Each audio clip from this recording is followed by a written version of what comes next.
شمسيو زينا كسمعكم ኢትዮጵያ ሶማሊያ ክልል ፕሬዝዳንት ወደብ አልባ ናይ ዝኾነት ሃገር ዋና ከተማ አዲስ አበባ ምስ ወደብ ጅቡቲ ዘራኽባ ወሳኒ አውራ ጎዳናን መንገዲ ባቡሩን ተዓጽዩ ክብሉ ገሊጾም አስታት 110 ሚሊዮን ህዝቢ ናብ ዘለዋ ኢትዮጵያ ዝበዝሕ አቁሑት ዘአቲ በዚ መስመር እዩ ሮይተርስ ብዛዕባ እቲ ዝተባሃለ ምዕጻው አያረጋገጸን ሩይቶ ቤት ጽሕፈት ቀዳማይ ሚኒስተርን ሰበስልጣን ጅቡቲን ውን ናይ ተረኸበን ናይ ሶማሊያ ክልል ፕሬዝዳንት ሙስጠፋ መሐመድ ዑማር ነቲ መንገዲ ዘዓጸዎ ዝሓለፈ ቀዳም ተፈጸመ መጥቃዕቲ ዝተቃወሙ ናይቲ ከባቢ መናእሰይ እዮም ኢሎም ሚሊሻታት ክልል ዓፋር ትማል ሶሉስ ንሓንቲ ከተማ አጥቂዖምን ዘሪፎምን ኢሎም ኣለው መስመር ባቡርን አውራ መንገድን ጅቡቲ ንምኽፋት ንሰርሕ ኣለና ኢሎም ኣለው ዑማር ንሮይተርስ ብዝለኣኽዎ ናይ ቴክስት መልእኽቲ ምስ መናእሰይ ንላዘብ ኣለና ውን ኢሎም ብምውሳኽ بخال زينا عطقات زحالة قدام أبلعلي تولدت سوماليا فتصيمون موزتبهالك اتلاتن معناو نبرتن زخوننو سلفتات أب كتماتات دريداوان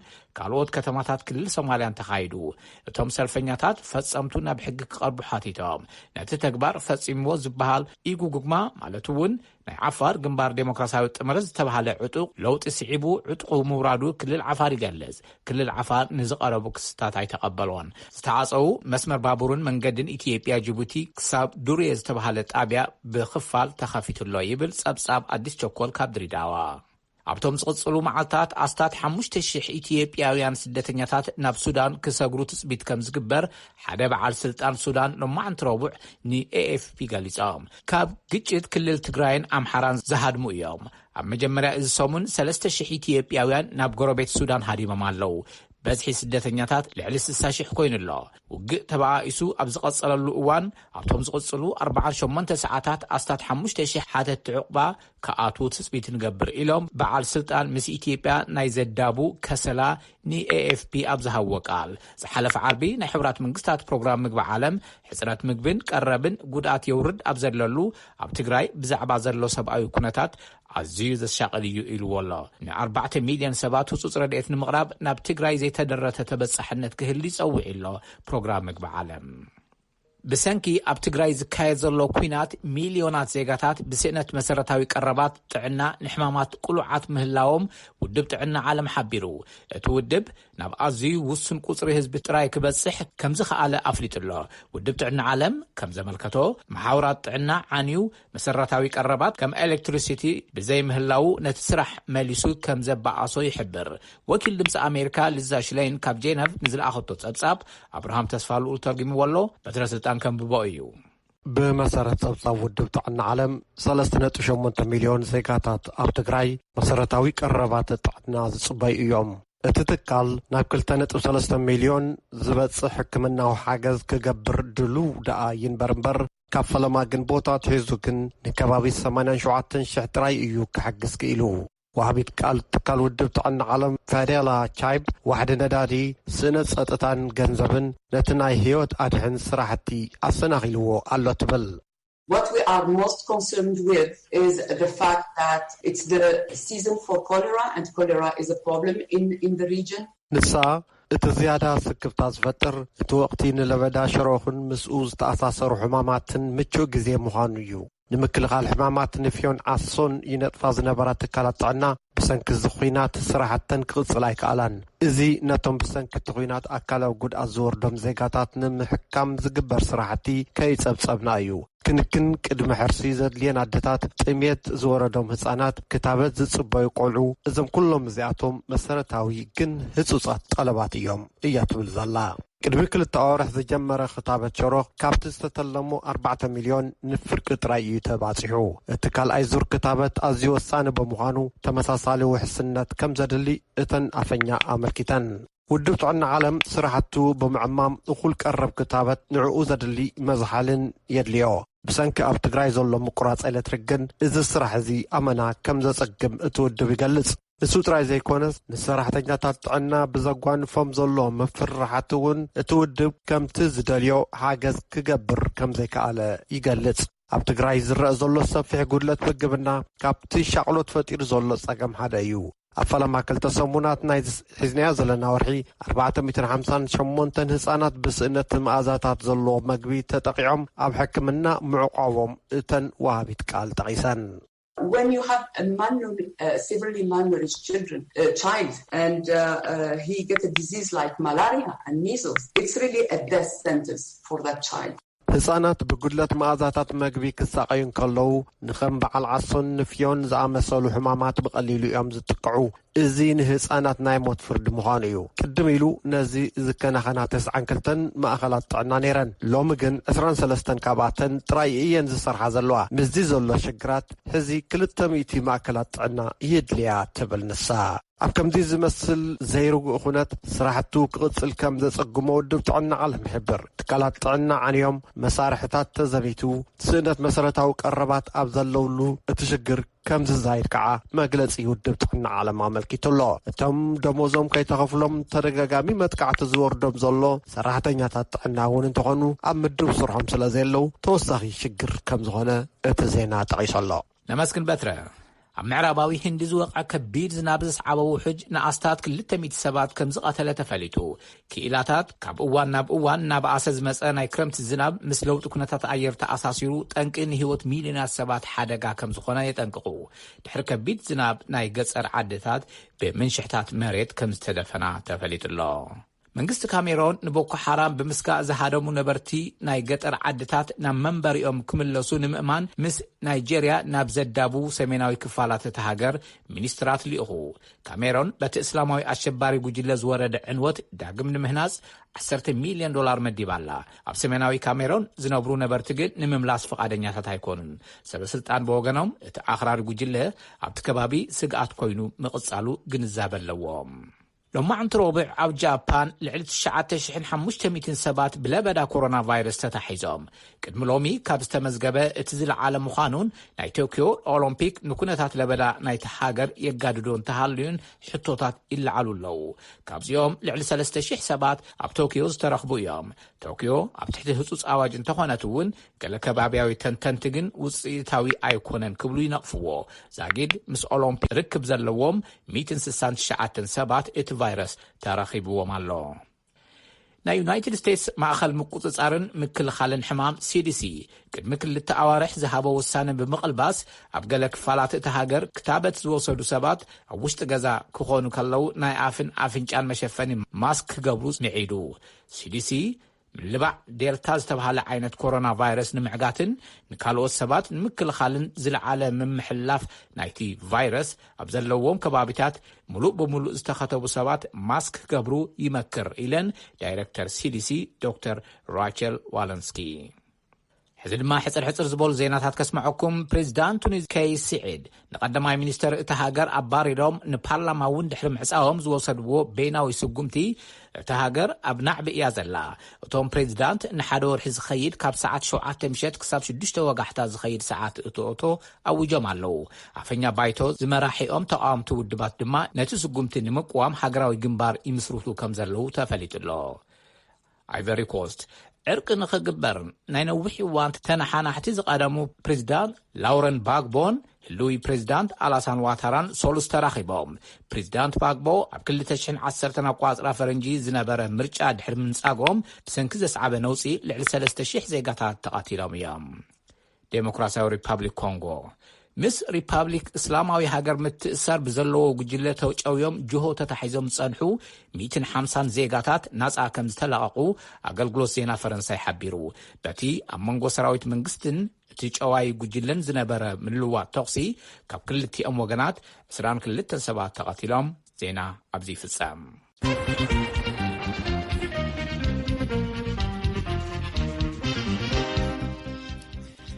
ድምፂ ኣሜሪካ ትሰምዑ ኣለኹም ዜና ሰሚዕኩም ካብ ገብረ ይቐኒየልና ፍሉይ ናይ ፕሮግራም መላለይ ኣለና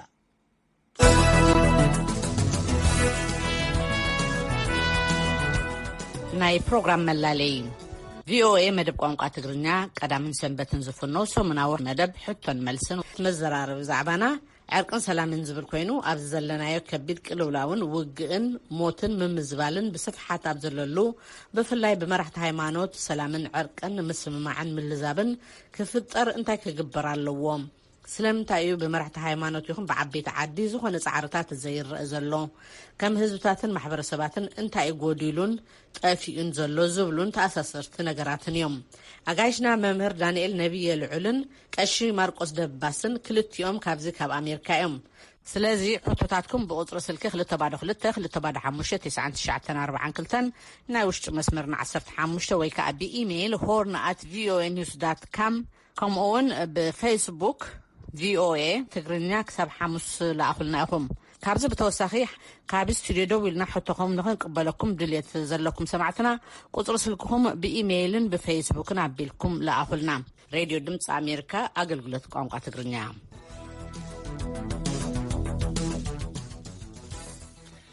ትሰምዕዎ ዘለኹም ዋሽንግተን ዲሲ ዝርከብ ድምፂ ኣሜሪካ እዩ።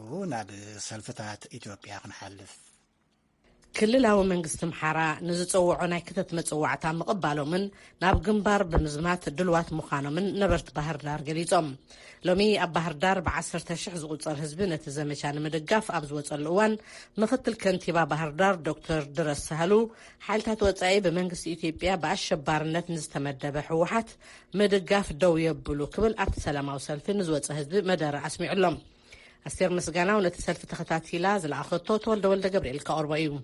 ብሄራዊ ክልላዊ መንግስቲ ኣምሓራ ናይ ህልውና ሓደጋ ገጢሙን ኣሎ ኢሉ ድሕሪ ምእዋጁ ኣብ ክልል ኣምሓራ ኣብ ዝተፈላለያ ከተማታት ነቲ ሓደጋ ንምምካት ብዝብል ናብ ኣደባባይ ወፂኡ ህዝባዊ ድጋፉ ዝገልጽ ህዝቢ እናወሰኸ መጺሎም። ካብ ዝሓለፈ መወዳእታ ሰሙን ጀሚሩ ኣብ እንጅበራ፣ ጎንደር፣ ደብረ ማርቆስ፣ ደብረ ብርሃንን ካልኦት ከተማታትን ናይ ድጋፍ ሰልፍታት ቀጺሎም ኣለዉ።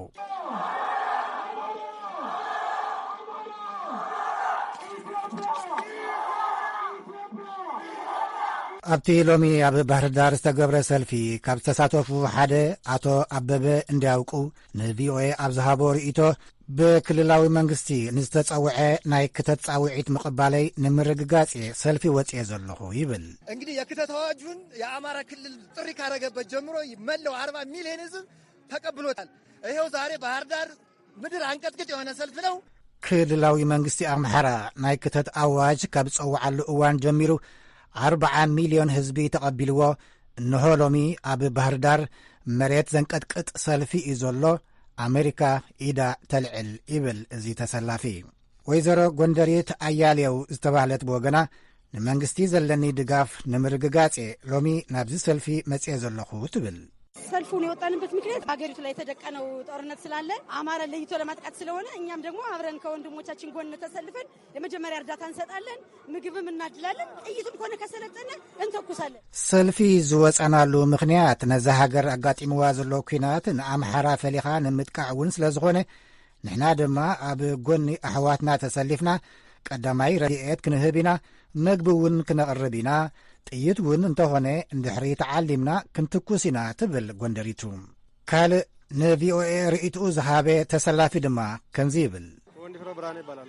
ለማድ ሬድ ነኝ፣ ፈርሚያል፣ ተዘጋጅቻለሁ። አሁንም የምንጠብቀውን ከመንግስት ብቻ ነው መመሪያ የምንጠብቀው። ሀገር ከሌለ መኖር የለም። ለማ ይበሃል። ፈሪሜ ተዳልየ ኣለኹ። ካብ መንግስቲ ጥራሒና መምርሒ ንጽበዝ ዘለና። ሃገር እንተዘየለ ኩሉ የለን፣ ሰላም እንተዘየልዩ ምንም ነገር የለን። ስለዚ ንሕና ሓሊፍና ንትውልዲ ንምትካ እዩ ዕላማና። ኣብቲ ሰልፊ መደረ ዘስምዐ ምክትል ከንቲባ ባህር ዳር ዶክተር ድረስ ሳህሉ ሓይልታት ወፃኢ ንሽብርተኛ ጉጅለ ሕወሓት ምድጋፍ የቋርጹ ክብል ሓቲቱ። ዛሬ ላይ በሴራ ተወልዶ በሴራ ያደገው ህዝብ የሚዋጋው ብቻውን አይደለም፣ ኢትዮጵያን ለማፍረስ ብተንኰል ተወሊዱ ብተንኰል ዝዓበየ ሕወሓት ዝዋጋእ ዘሎ ንበይኒ ይኮነን ንኢትዮጵያ ንምፍራስ ዝገብሮ ዘሎ ምስ ታሪኻዊ ጸላእትና ተሓባቢሩ እውን ምዃኑ ክፍለጥ ይግባእ። ጸላእትና ንሕወሓት ከም ፈረስዮም ዝጥቀምሉ ዘለዉ ምዕራባውያን ሕወሓት ንሕፃናት ናብ ሓዊ እናጠበሰ እናረኣዩ ኣብ ማይካድራ ምጽናት ዘርኢ ክፍጸም ከሎ ርእዮም ዘይተንፈሱ መንግስቲ ንዝወስዶ ዘሎ ስጉምቲ ንምትዕንቓፍ ክሰርሑ ይረኣዩ ኢሉ ምክትል ከንቲባ ባህር ዳር። ወኪል ቤት ምኽሪ ተወዳደርቲ ፓርትታት ኣቶ ኢደግ ማሩ ብወገኑ ቤት ምኽርና ንትህነግ ንምምካት ኣብ ጎኒ መንግስቲ ምዃኑ ነፍልጥ ይብል። ህዝባችንን ከህልውና ችግር ለመታደግ ለነጻነት፣ ለእኩልነት፣ ለፍትህ እስከሆነ ድረስ የመንግስት የክተት አዋጅን በሙሉ ልብ ተቀብለን ህዝብና ካብ ናይ ህልውና ሽግር ንምድሓን ንናጽነት ማዕርነትን ፍትሕን ክሳብ ዝኾነ ንኽተት ኣዋጅ መንግስቲ ብምሉእ ልቢ ተቐቢልና ናይ ፓርቲ ሃይማኖት ወይ ብሔር ውዲት ከይፈላለየና ካብ ዝኾነ ይኹን እዋን ንላዕሊ ሓደ ኮይንና ናብ ግንባር ክንዘምት ኢና ይብል ኣቶ ይደግ ማሩ። ብተመሳሳሊ ዝሓለፈ ሰሙን ኣብ ከተማ ጎንደር ኣብ ዝተኻየደ ሰልፊ ነበርቲ ሓይልታት ወፃኢ ካብ ኢትዮጵያ ኢዶም የልዕሉ ዝብል ሕቶ ኣቕሪቦም ነይሮም እዮም።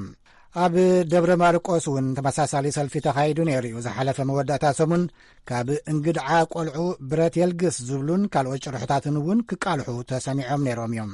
ከም ጸብጻብ ኣስቴር ምስጋናው ካብ ባህር ዳር። ወሃቢ ቃልሑ ወሓት ጌታቸው ረዳ ብወገኑ ኣብ ዝለኣኾ ናይ ትዊተር መልእኽቲ ንሓረስቶት ናብ ዝመጽሉ ምምላስና ክንቅጽል ኢና፣ ጽልእና ምስ ጭቁናት ህዝብታት ኣምሓራን ዓፋርን ምስ ምልሽኦምን ኣይኮነን፣ ጽልእና ነደታት ትግራይን ሕፃውንትን እንተዘይወዲኦም ድቃስ ምስ ዘይወስዶም በዓል ኣብይን ደመቀን እዩ። እዚኣቶም ንህዝብና ስግኣት ኮይኖም ክሳብ ዝቖጸሉ ስጉምትና ብረት ኣብ ዘለዓሉ ቦታታት ኩሎም ክቕጽል እዩ ኢሉሎም። ብዘይካቲ ሎሚ ኣብ ባህር ዳር ዝተኻየደ ህዝባዊ ሰልፊ ኣብ ደብረ ብርሃን እውን ተመሳሳሊ ህዝባዊ ሰልፍታት ሎሚ ዓንቲ ተኻይዱ ምንባሩ መስፍን ኣራጊ ሓቢርና ኣሎ። ትሰምዕዎ ዘለኹም ዋሽንግተን ዲሲ ዝርከብ ድምፂ ኣሜሪካ እዩ። ክንሓልፍ ኩራት ሰማዕቲ ጉጅለ ፈጠራ ራዕዲ ኣልሸባብ ሓደስቲ ኣባላት ክኸትብ ኣብ ዝገብሮ ዘሎ ወፍሪ ኣዒንቱ ኣውዲቑሎም ዘሎ እቶም ብሰንኪ ለበዳ ቫይረስ ኮሮና ዝተሃስዩ ወገናት ኮይኖም ኣለዉ። ብመሰረት ክኢላታትን ብቐረባ ዝምልከቶም ትካላትን ድማ እቶም ግዳያት እቲ ጉጅለ ክኾኑ ዝተጠርጠሩ መንእሰያት ንምእላይ ናይ ስልጠና መደባት ሰሪዑ ይነጥፋሎም። ኣብ ኬንያ ዘሎ ቅልድም እቲ ጉጅለን ኣብ ሓስቲ ጸጥታን ናብቶም ዝተሓተ መነባብሮ ዘለዎም መንእሰያት እዩ። ወኪል ድምፂ ኣሜሪካ ካብ ሞምባሳ ሩድ ኤልመንድሮፕ ዝለኣኾ ጸብጻብ ኣብርሃም ተስፋልኡ ተርጊምዎ ኣሎ። በትረ ስልጣን ክቕርቦ እዩ። ወዲ 27 ዓመት ዓብዱላህ ኣብ መፋር 2019 ተስፉ ናይ ስራሕ ዕድል ድሕሪ ምርካቡ ሕልሙ ክፍጸም ቀሪቡ ነይሩ። ናብቲ ተስፋ ዝተገብሮ ዕድል ምስከደ ስራሕ ዘይኮነስ ክጨውይዎ ዝመፁ ኣባላት ኣልሸባብ እዮም ጸኒሖሞ። ከምቲ ኣብ ቴሌቭዥን ዝርኦም ዝነበረ ጽቡቕ ክዳን ዝለበሱን ስሞም ብዓረብኛ ዝተጻሕፈን ሰባት ከም ዝቐረብዎ ድማ ይሕብር ዓብዱላህ። ካብኡ ተጨውዩ ዝተወስደ ዓብዱላህ ብኣዝዩ ጽኑዕ ኣተረጓጉማ እምነት ምስልምና ድሕሪ ዝቐሰሞ ትምህርቲ ብኣፈሙዝ ብረት ተገዲዱ መጥቃዕቲ ከመይ ከም ዝፍጽም ተዓሊሙ ከምዚ ይብል። You are told the gun is your closest friend who will defend you. ብረትካ ቀንድን እምንትን ዓርክኻ ምዃና ኢኻ ትምሃር። እቲ ትምህርቲ ከመይ ጌርካ ቦምብ ከም እተፍንጅር እውን ዘጠቓልል እዩ። እቶም ዝሓሸ ትምህርቲ ዘለዎም ከዓ ምቅማም ኬሚካላት ይመሃሩ ይብል ዓብዱላህ። ንኣስታት ሓደ ዓመት ምስቲ ጉጅለ ክጸንሕ ከም ዝተገደደ ዓብዱላህ ይሕብር። ፖሊስ ኬንያ ነቲ ብጉጅለ ኣልሸባብ ንዓንዲ መራኸብታት ተንቀሳቐሲ ቴሌፎን ክዕኑ ኣብ ዝፈተነሉ ዘፍሸሎ ስርሒት ግን ዓብዱላህ ከምልጥ ዕድል ገይሩ ካብኡ ሃዲሙ ናብ ሞምባሳ ተመሊሱ። ዳይረክተር ትካል መጽናዕትን ስትራቴጂን ቀርኒ ኣፍሪቃ ሓሰን ካነንጂ ኣልሸባብ ብቐንዱ ናብቲ ትሑት መነባበሮ ዘለዎም ነበርቲ ሞምባሳ ዓሊሙ ከም ዝሰርሕ ይሕብር። ሎሚ ምስ ምግዳድ ለበዳ ቫይረስ ኮሮና ዝፈጠሮ ቁጠባ ድማ ስራሕቶም ብዝለዓለ ይቕጽልዎ ከም ዘለው ይጠቅስ። ሓሰን ካነንጂ ከምዚ ይብል። This was also a very fertile ground for Al-Shabaab to recruit because then they can paint the state as being ምስ ለበዳ ኮሮና ተኣሳሲሩ እቲ ጉጅለ ሓደስተ ኣባላት ዝምልምለሉ ምቹእ ባይታ ኣይተፈጢሩ። ብሰንኪ እቲ ለበዳ ኣጓኒፉን ዘሎ ዘይምዕሩይነት ድማ መንግስታት ኣብ ልዕሊ ተኸተልቲ እምነት ምስልምና ዝገብርዎ ዘለዉ ኣድልዎ ኢሎም ከመኽንዩ ዕድላት ኣለዎም ይብል። ምምሕዳር ሞምባሳ ኣብቶም ዕላማ ክኾኑ ይኽእሉ እዮም ዝበሎም መናእሰይ ኣተኪሩ ይሰርሕ ኣሎ። ነቶም ብፎከስቲ ገበናት ተኸሲሶም ዝጸንሑ መንእሰያት ንጉጅለ ኣልሸባብ ከይጽምበሩ ይዓየሎ። ንያሊ ዝተሰየመ ንሰላም ዝሰርሕ ኮሚቴ ነዚ ስራሕ ኣብ ምቅላል ዝነጥፍ ትካል እዩ። ዳይረክተር እዚ ትካል እዚ ሸምሳ ፋድሄሊ ነቶም መንእሰያት ብጽቡቕ ስነ ምግባር መንታን ክኽስኩሶም ከም ዝተሰርዐ ትሕብር። So that we take them in the right direction, we give them the morals and values, we make them patriotic.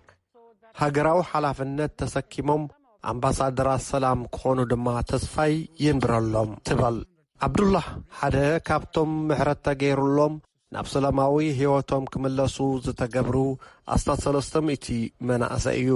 ናብ ሕብረተሰብ ብሰላም ተመሊሶም ኣፍረይቲ ዜጋታት ንክኾኑ ዘድሊ ምኽሪ ስልጠናን እውን ተዋሂቦም እዩ። ገለ ካብኡ ሞያዊ ስልጠና ይርከቦ። ድሕሪኡ ካልእ ሓድሽ መንነት ስለ ዝሕዙ ናብ ሕብረተሰብ ብሰላም ይጽበሩ። I was told that I will be supported to start a new life. ናብ ሕብረተሰብ ተመሊሰ ሰላማዊ ናብራ ክመርሕ ሓገዝ ክግበረለይ ምዃኑ ተነጊሩኒ። ኣነ ከዓ ከምኡ እየ ዝደሊ ዘለኹ። ክምርዖን ናብራ ክጅምርን እደሊ ኣለኹ ክብል ዓብዱላህ ንወኪል ድምፂ ኣሜሪካ ሓቢሩሎ። ኬንያ ንኻልእ ዙር ለበዳ ኮቪድ-19 ኣብ እትዳለወሉ እዋን ማሕበረ ኮማት ድማ ነቶም ዝያዳ ግዳይ ክኾኑ ዝኽእሉ መንእሰያት ከድሕኑ ኣብ ስራሕ ኣለዉ።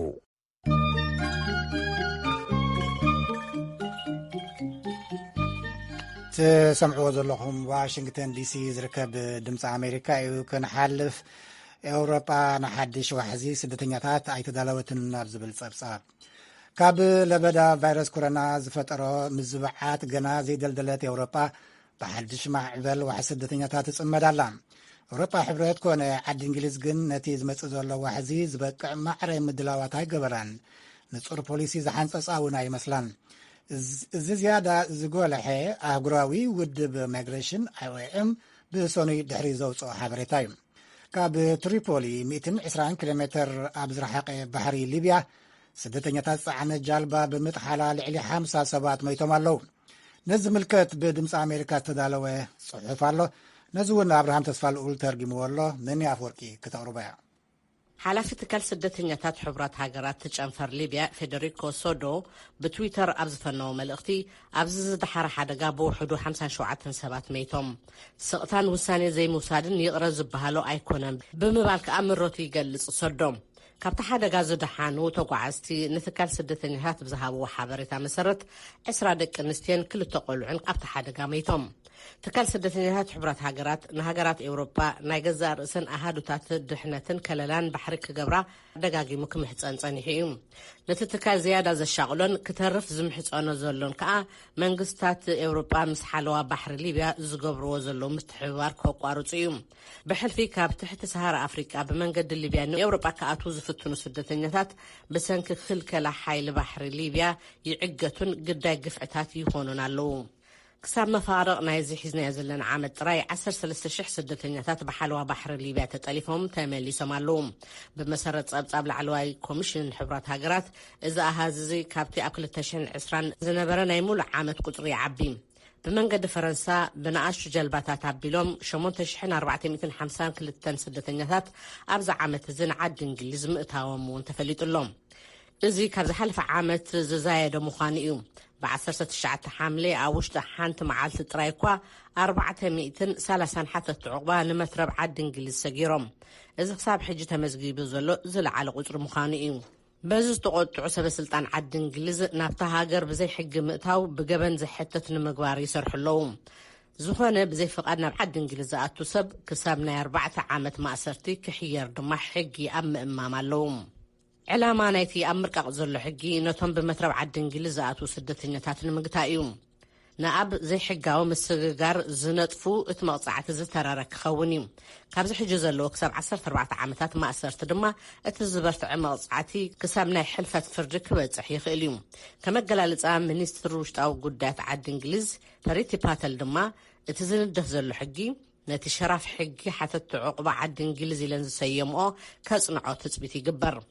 መንግስቲ ዓዲ እንግሊዝ ኣብ ዝሓለፈ ሰሙን ከም ዘፍለጦ ብመንገዲ ጀላቡ ብመትረብ እንግሊዝ ካብ ፈረንሳ ንዝኣቱ ዘይሕጋውያን ስደተኛታት ንምግታእ ንፈረንሳ $70 ሚልዮን ክኸፍል እዩ። እቲ ክልቲኣዊ ስምምዕ ንፈረንሳ ምኽልካል ኣብ ሓለዋ ባሕሪ ዝያዳ ክድልድልን ተጓዓዝቲ ባሕሪ ንምጥላፍን ምስላይን ዝረቐቐ መሳርሒ ክትዕጠቕን ከኽእላ እዩ ብመሰረት ሓበሬታ ውሽጣዊ ጉዳያት ዓዲ እንግሊዝ። ለበዳ ኮሮና ቫይረስን ምቁራጽ መጓዓዝታትን ብዝፈጠሮ ዘይምችእነት ቁፅሪ ሓተቲ ዕቑባ ዓዲ እንግሊዝ ካብቲ ኣብ 2015 ዝነበሮ ናይ 45,000 ዝሓለፈ ዓመት ናብ 35,000 ወሪዱ እዩ። ኣብ ካልኦት ሃገራት ኤውሮጳውን ብሰንኪ ለበዳ ቫይረስ ኮሮና እቲ ኣሃዝ ሓተት ዕቑባ ኣመና ጎዲሉ እዩ። ንኣብነት ቁፅሪ ሓተት ዕቑባ ጣልያን ንዓመተ 2020 ብ30 ሚእታዊ ምጉዳሉ ተፈሊጡሎም። ድሕሪ ውሸባ ከዓ ዶባት ኣብ ዝኽፈተሉን መጓዓዝያ ናብ ንቡር ኣብ ዝመለሰሉን ብመንግስታት ተስገዲዶም ዝጸንሑ ድራተ ምንቅስቓሳት ኣብ ዝዘለቐሉ እዋን ግን መንግስታት ኤውሮጳ ብሓድሽ ማዕበላት ስደተኛታት ክጉባኣ እየን። ብሕልፊ እኳ ኣብ ልዕሊ ዜጋታት ትሕቲ ሰሃራን ማእኸላይ ምብራቕን ለበዳ ብዝፈጠሮ ቁጠባዊ ሕሰም ንብዙሓት ዜጋታት ንስደት ከምርሑ ክደፋፍኦም ምዃኑ ተንተንቲ ይእምቱ። ኣብ ፈለማ ብብዙሓት ሃገራት ዝተወሰደ ናይ ገደብ ምንቅስቓስ ንዋሓዚ ስደት ኣመና ኣጉዲልዎ ነይሩ እዩ ይብል ሚካኤል ስፔንድለር ዳይረክተር ርቲ ኣብ ቬና ዝርከብ ኤውሮጳዊ ማእኸል ልምዓትን ምዕባልን ኣህጉራዊ ስደተኛታት ዝተሰየመ ትካል። እቲ ዕፅዋ ምስ ተላዓለ ግና ናብቲ ቅድሚ ኮቪድ-19 ዝነበረ ተሪኦ ስደት ከም ዝተመልሰ በቲ ማእኸል ዝወፀ ጸብጻብ ይሕብር። ፍሮንቴክስ ዝተባህለ ትካል ሓለዋ ባሕሪ ኤውሮጳ ብዝዘርግሖ ሓበሬታ መሰረት ኣብ መፋረቕ 2021 61,000 ዜጋታት ብዘይ ሕጊ ኤውሮጳ ኣትዮም ኣለዉ። እዚ ካብቲ ኣብ 2020 ዝነበረ ጠቕላላ ቁፅሪ ብ59 ሚእታዊ ዝዓቢ ምዃኑ እዩ። እቲ ፍልሊ ብሰንኪ ቀዲሙ ዝነበረ ምድራት ምንቅስቓስ ምዃኑ ዝሓበረ ጸብጻብ ትካል ብሕልፊ እኳ ብማእኸላይ ባሕሪ ብወገን ሊብያን ቱኒዝያን ኣሰጋገርቲ ሰባት ስለ ዝገርገሩ እቲ ቁፅሪ ዛይዱ ይብል ጸብጻብ ፍሮንቴክስ። ሽሕዳ ኣብዝሒ ስደተኛታት ይዛይድ እምበር ምስቲ ኣብ 2015 ክሳብ 2016 ዝተረኣየ ቁፅሪ ግን ብተዛማዲ ትሑት ምዃኑ እዩ። ኣብቲ ዓመት እቲ ናብ ኤውሮጳ ዝኣተዉ ዘይሕጋውያን ስደተኛታት ልዕሊ 1 ሚልዮን እዮም ነይሮም። ሃንጋርን ካልኦት ብፁንዕ የማናዊ ክንፍታት ዝምርሓ ሃገራት ማእኸላይ ኤውሮጳን ብፅሒተን ስለ ዘይወሰዳ ግና እቲ ሸኸም ብቐንዱ ናብ ጣልያን፣ ግሪክን እስጳኛን ይወሪዱ። ሓባራዊ መፍትሕን ምምርቓ ሃገራትን ደጋጊሙ ተፈቲኑ ሳይሰለጠን ብሰንኩ ከዓ እዩ ኤውሮጳዊ ሕብረት ዝያዳ ኣብ ቱርኪ ክምርኮስ ዝተገደደ። ናብ ኤውሮጳ ዝኣትዉ ስደተኛታት ዓጊታ ክትመልስ ንቱርኪ $8 ቢልዮን ክኸፍል ኤውሮጳዊ ሕብረት ተሰማሚዑ። ኣብቲ ድልድል ሰብኣዊ ሓገዝ ዝሰየሞ ውዕል ድማ ነቲ ውዕል ኣብ ዝሓለፈ ወርሒ ግንቦት ሓዲስዎ ኣሎ። ነዚ መዓላ ዝውዕል $700 ሚልዮን ከዓ እቲ ሕብረት ንቱርኪ ሰሊዑ። ሃገራት ኤውሮጳ እምበኣር ነዚ ሕጂ ዝርአ ዘሎ ዋሕዚ ስደተኛታት ዝተዳለዋሉ ኣይመስላን። ገለ ዘይመንግስታውያን ውድባት ብዘውፅዎ ሓበሬታ መሰረት ብከምቲ ክስራሓሉ ዝጸንሐ ልምዲ ገለ ስደተኛታት ክምለሱ ይግደዱ ኣለዉ። እቲ ምዕጋት ከዓ ካብቲ ቅድሚኡ ዝነበረ ዝጸንዐን ንሕስያ ዘይብሉን ምዃኑ እቲ ዝወፅኡ ዘሎ ጸብጻባት የመልክት። ብመሰረት ጸብጻብ ባይቶ ስደተኛታት ዴንማርክ ዝተባህለ ትካል ካብ ጥሪ ክሳብ ሚያዝያ 2021 ጥራይ ኣብ ልዕሊ 2162 ዜጋታት ናይ ምምላስ ተርእዮ ኣጓኒፉ። እዚ ኣሃዝ እዚ በርገሳውያን ማሕበራት ኣብ 6 ሃገራት ብዝገበሮ መጽናዕቲ ዝተረኽበ እዩ። እተን ሃገራት ጣልያን፣ ግሪክ፣ ሰርቢያ፣ ቦዝኒያ ሄርዘጎቪና፣ ሰሜን መቄዶንያን ሃንጋሪን እየን። ሓደ ሲሶ ካብቶም ናይ ምምላስን ምኽልካልን ተርእዮታት ነቲ መሰረታዊ ውዕላት ከምኒ ድሕነት ካብ ኣካላዊ ጎንፂ፣ ስርቂ፣ ምዕናው ንብረት፣ ምኽላእ መሰል ሕቶ ዕቑባን ዝጥሕሱ ምንባሮም ተፈሊጡሎም። ናይ ሎሚ ሓፈሻዊ መደብና በዚ ፈፂምና ኣለና። በዛ ናይ ኣብራማ ፍወርቂ ክፋንወኩም ሙዚቃ ብሩኽ ለይቲ